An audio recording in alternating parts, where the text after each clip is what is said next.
early this morning from the Midlands to get here and listen to the news. I had to turn it off. It was completely depressing me. Everything was something negative, and I know we know that. So it just feels quite unstable.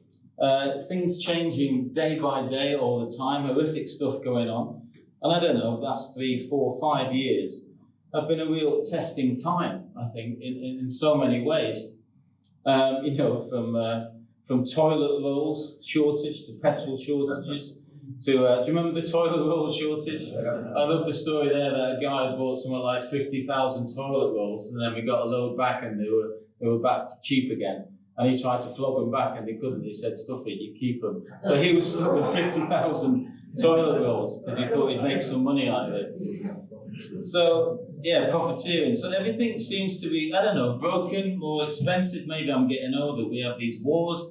Me and Dave were just talking. I thought there was 36 wars around the world at the moment, and there's 42 wars happening as we eat our bacon sandwiches now around the world. Just not sort of Israel and Palestine or even Ukraine. There's 40 other wars all over the place.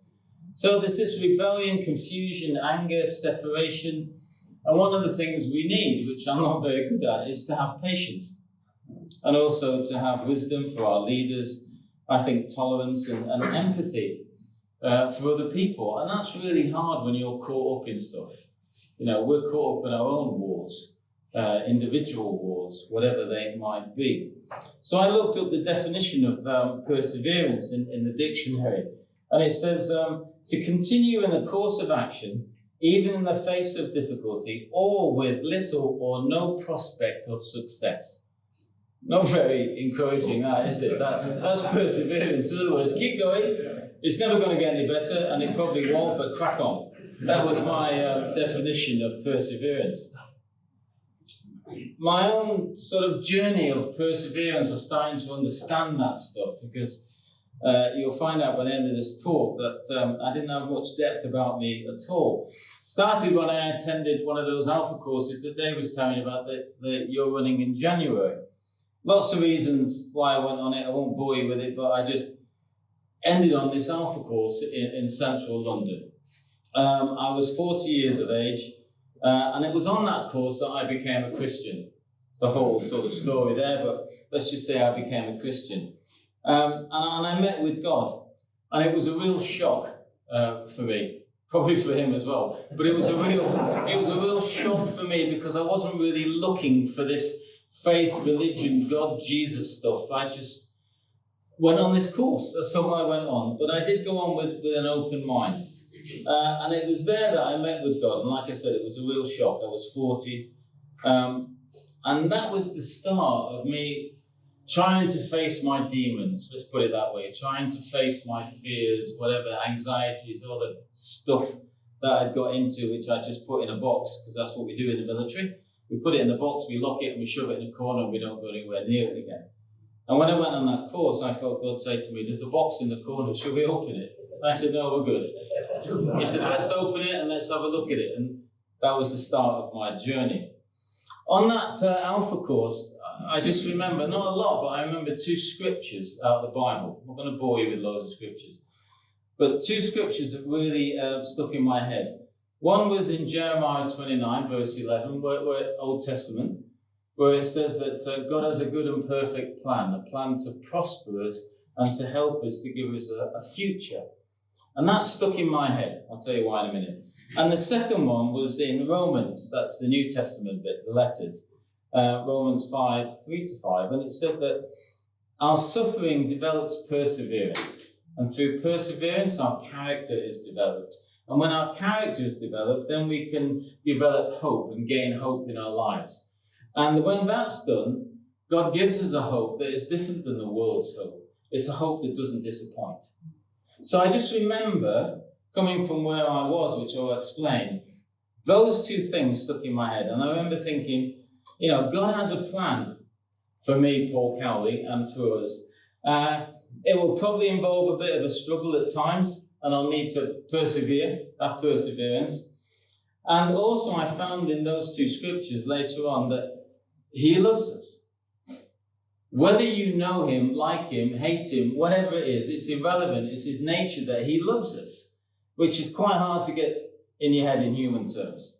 Even if we don't like someone, we hate them, we don't do this, we don't do that, but they still want to get the best for us. And those three things, the plan, the suffering, and that God could love me, really stuck in my head through that course. That's what I got out of it. But I also thought, what happens if you don't know there's a plan? What if you haven't read the Bible? What if you don't know scriptures or any of that thing? What if you don't know that this suffering that we go through develops perseverance, then forms our character, then develops hope, and then God gets... What if you don't know all that stuff and you just plod on through life and you end up disappointed most of your life? And even worse, you end up disappointed in yourself. I'm talking about me. That's where I was. Disappointed in life and basically disappointed in myself. So I was a bit of a slow starter with all this God, Christian, Jesus stuff. Like I said, I was 40 when I did that Alpha course. I had no plan. Didn't know what I was doing. Actually, I was just bumming along on the waves. I had no understanding why I'd gone through the stuff that I'll share with you in a minute, why that happened to me. No idea why. And no idea that there was a plan or a purpose for it and it could be used for the good. No idea. Could be talking Japanese to me. Nothing at all. I also had no one around me at the time to sort of explain that there's an alternative plan. You can open up, you can share, you can do this. There's things about faith you can explore. There's other opportunities. I had no one around me at all to give me another view. Just my view. That was the end of it. And in life, there are some things that you can't choose. That there are no choices. Things like your parents, the area that you're born in, your schooling, your attitude, the colour, whether you're rich, whether you're poor, whether you come from a godly family or you come from an atheistic family, or whether you come from another faith. You can't choose those things. You're kind of born into it and you get what you get. And I was thrown into the Cowley family. That's my surname, Cowley. Both my parents were alcoholics. Both were really dysfunctional. And both were atheists. My father was from Toxters, 6'3" in his prime. My mum was from Birkenhead on the Wirral, 5 foot. And they were nightmares, the pair of them. They loved each other, but they were complete nightmares. I've got no brothers and sisters. And I was born into that family. So my childhood was lonely. It lacked any guidance. Don't want you to feel sorry for me, but you might be the same. And I lived in this very adult world, alcoholic world. No wider family support. My father and mother had systematically cut anyone off in the family that didn't agree with them. If you didn't agree with what my dad and my mum said, not interested, you're dead to me. So brothers, cousins, nephews, uncles, aunties, all gone. Father had fallen out with all of them. So I had none of that family support. Like I said, no brothers or sisters. And I think no encouragement or any sort of counsel, whether it was wise or not, no structure. Definitely no emotion involved in our family. With my father spoke very few words and my mother just shouted. And I think, unfortunately, no faith, no God. All the way back through my family, grandfather, grandmother, all that stuff, both sides were atheists. And if you, not always, but if you're born into that situation, you can end up having no hope. You can end up in a hopeless situation, however that looks like. So my plan started when I was 15. I went to a comprehensive school in Manchester and it was a nightmare. I was a small, sort of blonde-haired, blue-eyed kid and I was bullied immensely. It was awful and I hated it and I ran away. So I ended up getting expelled for truancy. And actually, it was the best thing that happened to me. I loved it. I just wanted to get out of that school. Because if you've ever been bullied, I'm older than most, I suppose, but I just wanted the bell to ring to get out the gate, to disappear, because that's where the fights were all the time, usually around me. So I was expelled from school at 15. At the same time that happened, without going into it too much, my father, in a drunken stupor, which he'd come home every weekend and most nights, got into a big argument with my mum. And my father went to backhand my mother, and I got in the gap. I got in the middle. I didn't want him to hit my mum. And I got the backhand across my face, big argument. And I remember my father saying, I want you out of the house. So in my arrogance and youth, I ran upstairs, I grabbed the bag, I slammed the door behind me. I got about 10 metres in a place called Didsbury in Manchester, and I thought I had nowhere to go. I got no uncles, no aunties. I don't know where they are, my family. And I ended up homeless. And I lived on the streets in Manchester for a while, not long. And I moved into a squat with some pretty dodgy people. And that started to get me into a tailspin. To be honest, I was never really a bad kid, but I was easily led. By 17, I was way out of my depth with the police. I was on fines, probation, bound over to keep the peace, magistrates, courts, and leading eventually to a prison sentence. I went to a prison called HMP Risley, which is in between Manchester and Liverpool.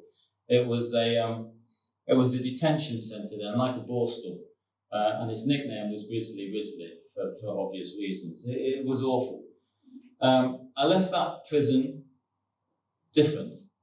I left it sort of broken, I left it insecure, and I left it really scared. I was terrified of getting into any sort of argument with anybody because I just didn't want to get into trouble. So what that did to me is it just brought this life of sort of isolation. I got a bedsit in Didsbury. My parents had divorced and separated and gone off separate ways. And I drove a van during the day, delivering furniture for someone who took me on, the transit van. And I worked in a bar at night. So I just kept myself really busy and lived on my own, basically. And I had nobody around me, no responsibility, no relationships, absolutely zilch, which is not a good way to be. And I got my first break when I was sort of 21. I was driving that van into Manchester and I saw a poster for the army. And it was brilliant marketing, General. It was two guys in uniform. The backdrop was mountains. There was snow on the top of the mountains. The sun was shining. It was blue sky, and they were skiing down this mountain. And it said underneath, "You want a life adventure? Join the British Army." And I thought, you know what? I want some of that. So I drove up to Fountain Street, which was the big recruiting office in Manchester, and I pulled the van outside and I walked in. I didn't know at the time it was a sergeant major. And I said, "The stuff on the poster with all the, the skiing and the kit and everything, can I have a bit of that?" So he said in his own terms, "Why don't you have a seat, son?" And I said to him, I thought, I'll be honest.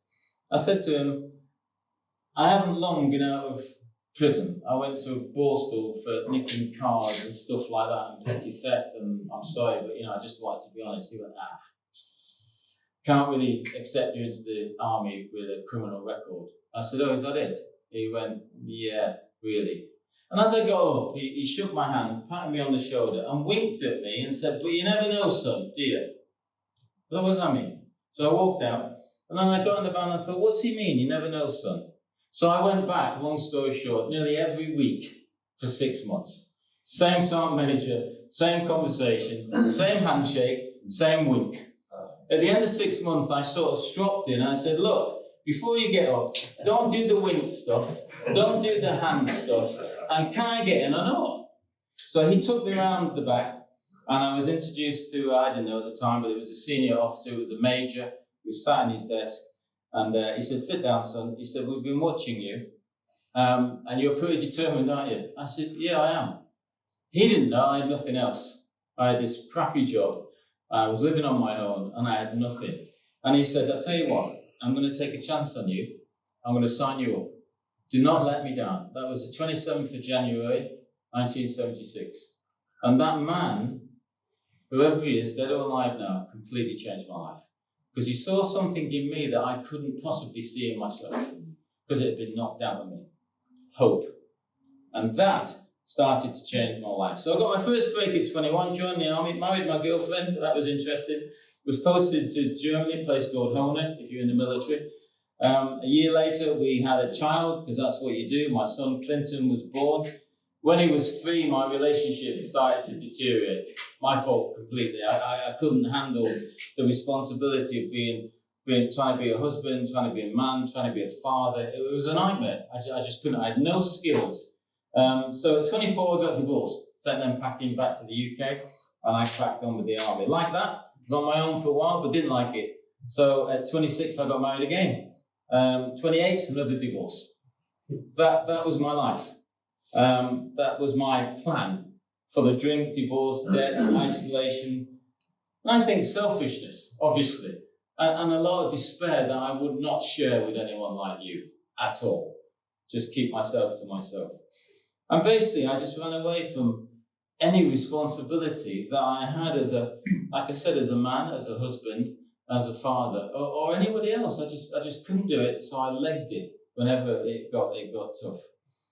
I was living these sort of two lives, my military life and my professional life, and they weren't aligned at all.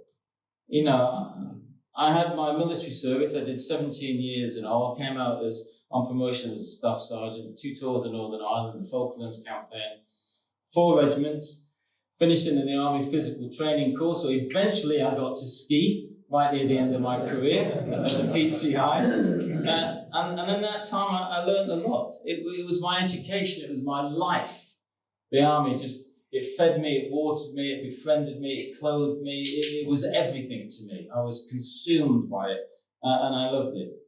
And in my military, I was trained to plan and prepare for every possible event.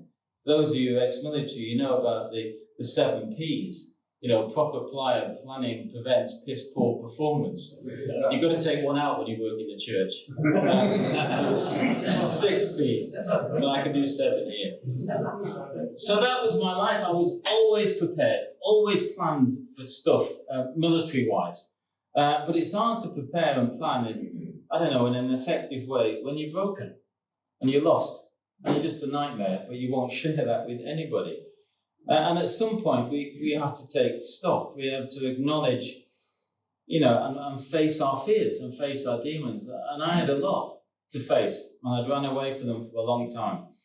And that might be anything from lack of education, which was me, dysfunctional family, which was me, anger, drink, debt, fear of the future, financial insecurity. All that stuff was buzzing around my head, and some of it might be in your head today.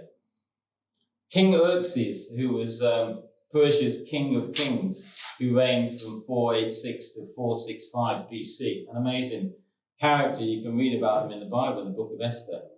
One of the things that was attributed to him was, he said this: great things are achieved by embracing great dangers. Great things are achieved by embracing great dangers. And I started to realize professionally, I was brave, and I was ready, and I was prepared, and I was ready to face danger. Northern Ireland in the 70s wasn't easy. The Falklands campaign wasn't a doddle. But personally, I was terrified. I was scared, and I was totally unprepared to embrace any sort of danger if it had anything to do with emotion or caring or being vulnerable. I just couldn't go there at all. And in the Bible, Proverbs 13 verse 12 says, hope deferred makes the heart sick. And I never realized my heart was sick. I don't mean ill. I know you know what I mean. Emotionally, I was sick. And in those days that I'm describing, they were dark. There was no hope at all. I couldn't see any way out, who I was, where I was going, or anything. And I was stuck. So, 4 quick thoughts about being in that situation, whatever yours might be, it's personal to you, and how you might develop or gain some perseverance to get through it and hopefully get out of it. So for me, the first point is that scripture. Remember that God has a plan for your life. Whether you know him or not, it's totally irrelevant. Jeremiah 29. But the world also has a plan for you. And you have a plan for you. So you've got to decide which one you want to go for. God's plan, the world's plan, or your own plan. And you have to work that stuff out. And during that time, if you choose God's plan, sometimes God allows discouragement, frustration, disappointment, even failure to enter your life. Why? Well, only my own experience. I believe it's so he can get our attention. Because when things are going brilliantly, I am not interested in anything. I'm just on the road and I'm going and it's cool and I'm cracking on and everything's brilliant. Unless I get a bump in the road, no one's going to get my attention. So sometimes God lets us get into these difficult situations. Again, I believe, so He can get our attention. Those situations can cause us to sort of, to focus, to be receptive. You might hear something this morning. Hopefully you might not. Be receptive, open our hearts. Maybe have a different attitude. Open our eyes to Him. Maybe you ask for help silently in your heart. I don't know. But sometimes God can come incognito as well. I think He's kind of sneaky at times. He comes in different disguises. Maybe in the form of a stranger or the conversation with you. Have you ever had one of them and you go, how did he know that? Where's he coming from? Or a friend, or a film, or a book, or a men's breakfast. I don't know. You have to be open, and that's what I never was. I was shut down. And I think if you're open to possibilities, then God can sort of speak to you in some way. And, in the Bible, He spoke through the donkey, so He can speak through anybody, I'm sure. For almost 40 years, I didn't think God cared or bothered with people like me with my background, and I'd be too embarrassed to tell you everything about it. People of my personality, but God knows us. He knows you intimately, it tells us in the Bible, and He knows exactly what you need, not what you want, what you need. And for me, what I needed in my life, you guys don't know me, but I needed boundaries. I needed boundaries because I had none whatsoever. I needed sort of His plan, not mine. I needed sort of His strength, not mine. And I needed His ability, not mine, because I was pretty able, I was pretty committed, I was pretty determined, and I had my own plan, and I was cracking on, and that was the end of it. And as you hear, my plan wasn't that buoyant, especially for others. So once I was found, or whatever our Christians call it, rescued, I met with God, or I turned to help for Him, I started to get this guidance. How I got it, I can't explain it to you. I just know it did. I'm sick of trying to overthink it and word it and paraphrase it. He just turned up and He started to help me. That's all I can say. And what He started to do was completely rewire my thinking. So I'd be in one set, and then I'd start thinking something else, which I think, that's not what I usually do. Why am I thinking that? And He started to rewire it and put it back together. And like King Xerxes said, great things are achieved by embracing great dangers. And mine were my fears and anxieties.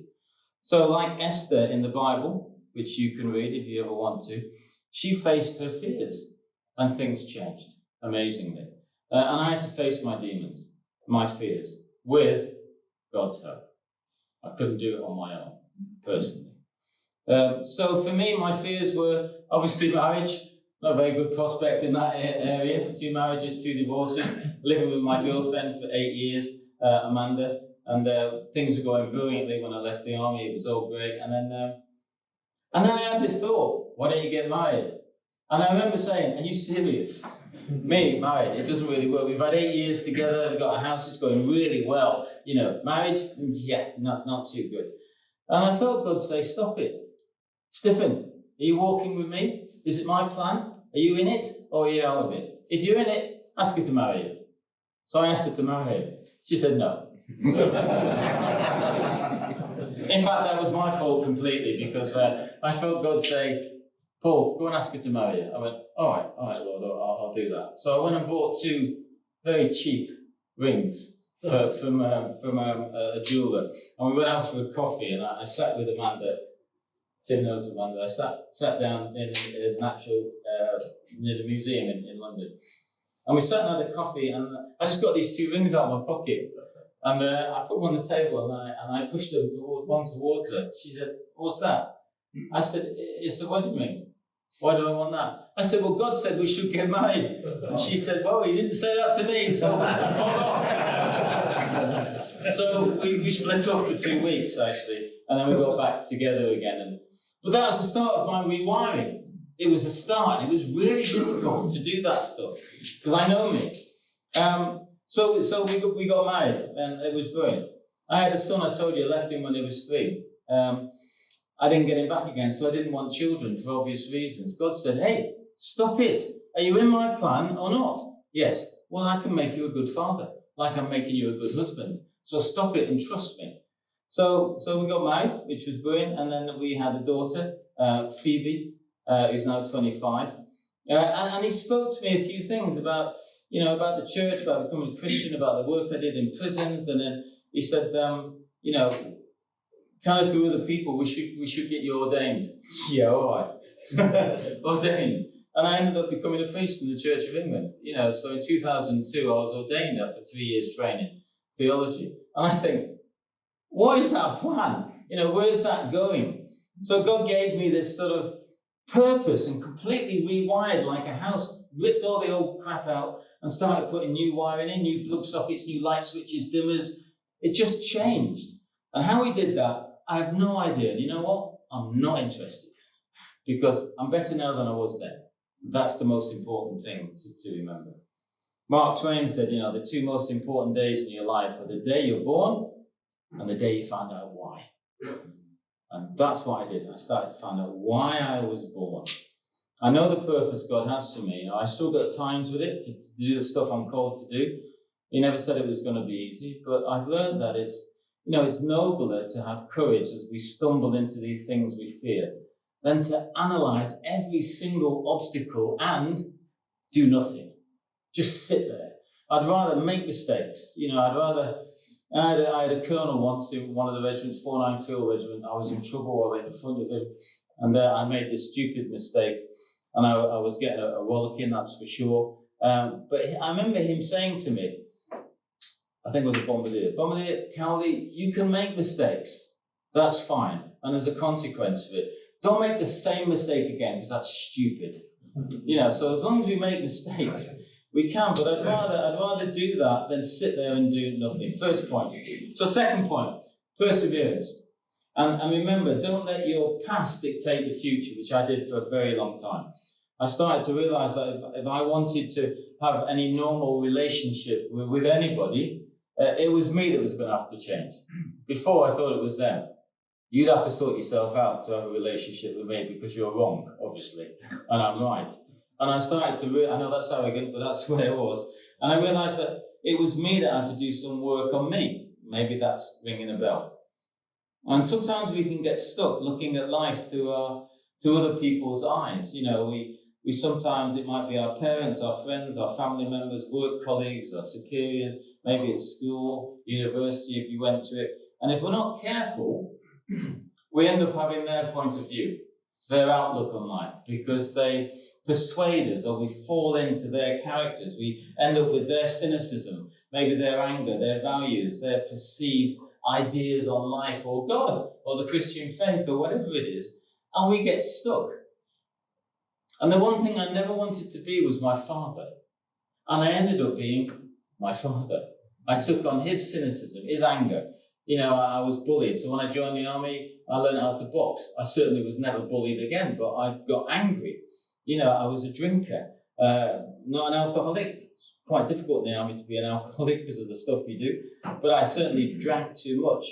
And I got sucked into being him, his cynicism, his point of views, his atheism, all that stuff, his womanizing.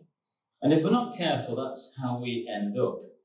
The things we go through in life, like I said, are not always our fault, but they can help us in the long run. I'm really glad in a way all the stuff I went through, because it's formed me into who I am now.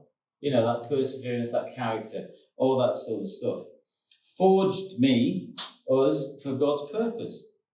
And there's a heavenly plan for you, but you just have to step into it if you want to. And I don't believe anyone should force you into that. You should willingly want to investigate it. And then, you know what? You're all big boys, then walk away from it if you're not interested. Just leave it alone. But investigate it, like the Alpha. Go on it, try it 1 week, like Dave said. If you don't like it, walk away. What have you lost? Nothing. You've got probably a nice sandwich and a cup of tea, and that's it. But at least you've investigated it. And you're talking from then a position of something you know about, instead of talking about something that you don't like, but you never experienced it. So be yourself, but be prepared to persevere on improving yourself. That passage in Romans, suffering develops perseverance. Perseverance develops character. Character develops hope. And that's a hope that doesn't disappoint. I'm standing here telling you, it's not the hope that the world gives you, It's a different hope. How? Not interested. Just try and experience it yourself. And you may have been on a very bumpy journey to get where you are today, to be sat here. Lord knows what's going on in your mind and in your life. And you might have taken a few hits along the way. But God can still use that if you want to. It's always up to you. And it should always be up to you. If you're open to meet him and hear his plan, just hear it and go, yeah, thanks, I've had enough, I'm off. Final point. Persevere and remember that God can transform you. You're looking at someone who's not what he used to be. That's all I can say to you. Just look at the people in the Bible, simple folk who God used. Amazing characters in the Bible, just lunatics, some of them. Ex-offenders, prisoners, crazy people. But God used them all in different ways. And we'll struggle to understand our purpose and, our role in his plan until we surrender control. And that is hard for us as men. I'm being specific. It really is for us to volunteer and to give up and say, yeah, I will crack at that. We don't find that easy. Well, I certainly don't either. Better at it than I used to be. Until we surrender our plan or the world's plan and submit to him. And how that happened to me is on an Alpha weekend. Someone was praying, they were talking about some of the Holy Spirit, how God loves you, all that stuff. It was nice and warm and cozy, and it was cuddly, and it was nice. And I had this picture come in my head of a boxing ring, which was not what was going on everywhere else. And because I tried to box, a bit of milling in the army, it was never very good. I was sort of a swinger and a hitter and a runner. That's what I did as a boxer. And I remember getting this boxing ring picture, and it had the seconds on either side, and the opponent was in the corner, and I was ready to box. And I felt God say, throw the towel in. You know the analogy of throwing the towel in. When the second throws the towel in, it means the opponent is too strong. And I felt God say to me, why don't you stop it? Throw the towel in and let me help you, and we can crack on together. And that, for me, ended up on my knees, upset, crying, two guys praying for me. And that was the start of my surrender to God at 40 years of age, which did not come easy, I can assure you. So unless we do that or start to think about doing that, we're never going to understand this stuff. It's just a load of nonsense. Only then will we start to see these extraordinary things that God has in store for us. Despair says to us, nothing matters. Whatever I do, it's irrelevant, it makes no difference in the world, it's pointless. That's what despair says to us. Hope says, you do matter. You're really important. Whatever you do, your skills, your giftings, your abilities, your relationships, whatever it is, are really important. Develop them and dig in with them. That's what hope says. Despair says the complete opposite thing. So, Thomas Edison, I love his quote. He said, many of life's failures are people who did not realize how close they were to success when they gave up. How close they were to changing. How close they were to maybe stepping into God's plan. How close they were to whatever it is. And then we go, bugger it. I've had enough. I'm off. I'm not doing this. So close. Perseverance about digging in. God is always trying, just to finish off, God is always trying to get our attention. I know that now in my story with him. And in my story, he's tried a long time. And like I said, in my life, I've been a thief, a prisoner, a soldier, and a priest, and now I'm a director at Iceland Foods. How I got there, I'm not quite sure, but it's been a journey of discovery. It's been a journey of running away, of being fearful, of being scared, of being disappointed. But it's also been one about change and excitement and challenge and life and come on, Paul, you can have a go at this. Let's try it. Come on, you can be a good husband. Come on, you can be a good father. Come on, you can change things. You can develop relationships. You can say you're sorry and stuff like that. And we all have this sort of calling, however it might be in your life. So I just want to encourage you to keep persevering. That's the title of this talk, if ever you want to have a title. Keep running that race that's been set out before you. Have a think about God's plan, the world's plan, and your plan. And if you're not you are in one of them, whatever you are. But decide if you want to stay in that pot or you want to move about and have a thing. You know, because the journey will transform you. It won't be easy. The Bible says it won't be easy. It will be difficult, but it will be one of discovery. And like I say, I'm a priest. I've been a priest for 21 years now, and I've done theology and I've done all that stuff, but I'm not interested in trying to explain all that stuff to you. You've got to experience it. Does that make sense? You've got to step into it and say, thanks, but no thanks. Or, oh my goodness, I had no idea that stuff was there. That's got to be up to you. And you can do that by maybe trying the Alpha course. Just do one session in January. Just go on the first one and eat the food and drink the drink and say thank you and see if you want to come back again. At least you've tried it and you've opened up your mind to something.